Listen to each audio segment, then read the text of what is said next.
Hey, little champs. Welcome to Peaceful Whisper. Last night, the wind had rushed through the whispering grove like a wild dancer, spinning through trees, shaking the leaves, and howling down every hill. It was the kind of storm that made even the bravest forest creatures curl a little tighter in their beds. And when the morning came, everything was still. Not silent. No, the forest was never truly silent, but quieter, gentler, like it was catching its breath. Up high in the branches of an old oak tree, where the bark curled like ancient scrolls and moss grew in soft green patches, lived a squirrel named Nico. Now, Nico wasn't the fastest squirrel. He wasn't the biggest or the boldest. But everyone in the forest knew this about Nico.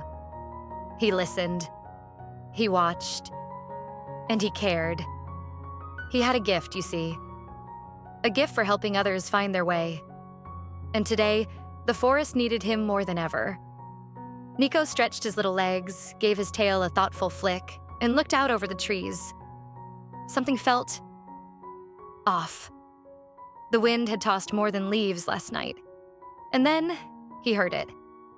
A small chirp. Quiet. Fragile. Like the sound of a song lost in the breeze. He climbed down gently, paws landing soft as whispers on the forest floor. "Someone's calling," Nico murmured to himself. "And I'm going to find them." The chirp led him to a bed of ferns near the edge of the stream. There, tucked beneath the fronds, was a tiny ball of feathers, gray and gold, barely bigger than a pine cone. A baby finch. She looked up, eyes wide with worry. I don't know where I am," she whispered. Nico knelt beside her, his voice as warm as sunlight through leaves. "Well then," he said kindly, "we'll find out together." The little bird sniffled. The wind, it blew so hard. One moment I was asleep and the next I was falling. Nico nodded gently. "It can be scary, losing your nest, but nests can be found again." The finch tilted her head. "How?" Nico's tail curled around her like a blanket. "Start by singing. Can you sing the sound your mother makes?" She nodded and gave a soft, trembling whistle. Nico listened closely, and far off, faint but clear, came a matching call. "There she is," he smiled. "Let's get you home." With the baby finch riding gently on his back, Nico walked across the soft, leafy forest floor. They crossed a log wrapped in morning dew and past mushrooms as white as snowdrops. "Are you always this brave?" asked the finch. Nico chuckled quietly.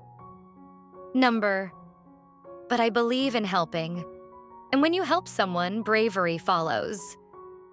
They climbed a slope where the wind still rustled the leaves like lullabies, and at the top, in a tall tree shaped like a harp, they found a nest nestled between two branches. A flutter of wings, a cry of joy. "Peep!" sang the mother finch, swooping down. The baby finch leapt into her mother's feathers, nuzzling close with a happy chirp. Nico bowed his head softly. "Safe travels, little one." As he turned to leave, another sound reached him. Another call, another lost voice. The forest still needed him. Further along the grove, under the curling roots of an old maple tree, Nico found a young robin, feathers ruffled and one wing slightly crooked. "I fell," said the robin, blinking back tears. "I can't fly, and I don't remember which way is home." Nico sat beside him, gently examining the wing. "It's bruised," he said softly, "but not broken. You're strong." The robin looked up. "How do we find my nest?" "By listening," Nico said, "and watching."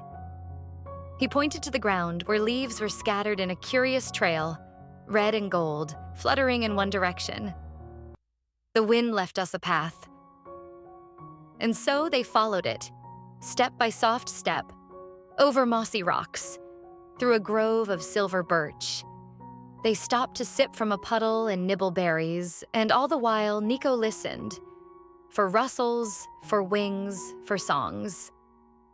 Finally, they came to a maple tree with a heart-shaped hollow. High above, a nest of woven grass and dandelion fluff. "I remember that smell," the robin whispered. "That's it. That's home." A cry echoed from the sky, and down came the mother robin, her wings wide and her eyes shining with relief. "Robin!" she cried, gathering her little one close. "You're amazing," said the young robin to Nico. "You found the way." Nico smiled, eyes soft. "I only followed kindness. It always knows the path." As the day wore on, Nico's legs grew tired, but his heart was still listening. Near a thicket of wild roses, he heard twin cries, soft and sad. 2 baby sparrows sat on the ground beside a broken nest. The branches had snapped. The twigs were scattered. The nest was gone. "We don't know where we came from," one sparrow whispered. "Our home is lost," said the other. Nico's heart ached. Some nests couldn't be fixed. Some homes truly were gone. But still, there was something he could do. "Come with me," he said gently. "Let's make a new beginning." He led them through a quiet path to a tree known only to a few.